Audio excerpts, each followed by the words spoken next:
કચ્છમાં પ્રધાનમંત્રી નરેન્દ્ર મોદીને રજૂઆત કરવા એક મહિલા કાર્યક્રમના ઘટના સ્થળે પહોંચી છે, જ્યાં મહિલાની પતિના વિદેશમાં થયેલા મોત મુદ્દે તપાસની માંગણીની રજૂઆત કરશે। મહિલાનું નામ વિશાબેન છે। તેમના પતિનું નામ જયેશભાઈ પુરોહિત છે। ઉલ્લેખનીય છે કે 2 વર્ષ પહેલા મહિલાના પતિની હત્યા થઈ હતી।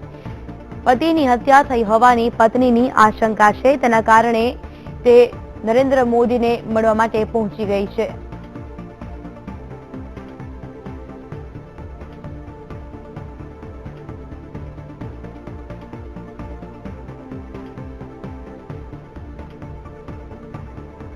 તો જે રીતે સમાચાર પ્રાપ્ત થઈ રહ્યા છે, પતિની વિદેશમાં હત્યા થઈ હોવાનું આશંકા લાગતા જ આ પત્ની છે તે પ્રધાનમંત્રી નરેન્દ્ર મોદીને મળવા માટે પહોંચી ગઈ છે। કચ્છના દ્રશ્યો છે, જ્યાં કચ્છમાં પીએમને મળવા માટે વર્ષાબેન પહોંચી ગયા છે। મહત્વનું છે કે પતિની હત્યાની આશંકાની રજૂઆત માટે મહિલા ત્યાં પહોંચી ગઈ છે। તો મહત્વના સમાચાર છે, વિદેશમાં મહિલાના પતિની હત્યા થઈ હોવાની આશંકા હાલ સેવાઈ રહી છે, તેને લઈને આ લાચાર પત્ની પણ પ્રધાનમંત્રી નરેન્દ્ર મોદીને રજૂઆત કરવા પહોંચી ગઈ છે।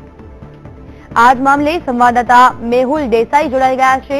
મેહુલ, શું કહેશો? જે રીતે કચ્છ ખાતે પ્રધાનમંત્રી નરેન્દ્ર મોદી આવનાર છે, તો બીજી બાજુ એક લાચાર પત્ની તેમને મળવા માટે પહોંચી ગઈ છે, શું છે આ સમગ્ર મામલો?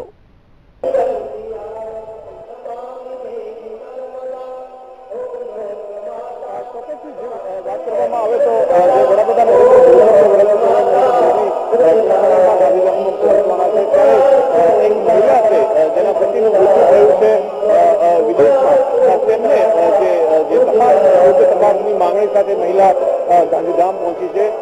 આજે જે મહિલા છે તેના પતિનું જે વિદેશમાં જ્યારે કામ પર ગયા હતા ત્યારે તેમનું મોત નીપજ્યું હતું। એવું માનવામાં આવ્યું હતું કે આ જે પત્ની જે જયેશ પિત્રોડા છે તેનું મોત અને તે આત્મહત્યા કરી હતી, પરંતુ પત્નીનો આક્ષેપ છે કે તેની હત્યા કરીને તેમની જે લાશ છે લાશ બાથરૂમમાં લટકાવી દેવામાં આવી હતી। આ જે પત્ની છે તે વર્ષાબેન તેમણે એવો પણ આક્ષેપ કર્યો છે કે જે મૃતદેહ છે જ્યારે ભારત લાવવામાં આવે ત્યારે બિલકુલ મેહુલ, આભાર આપનો તમામ માહિતી આપવા બદલ।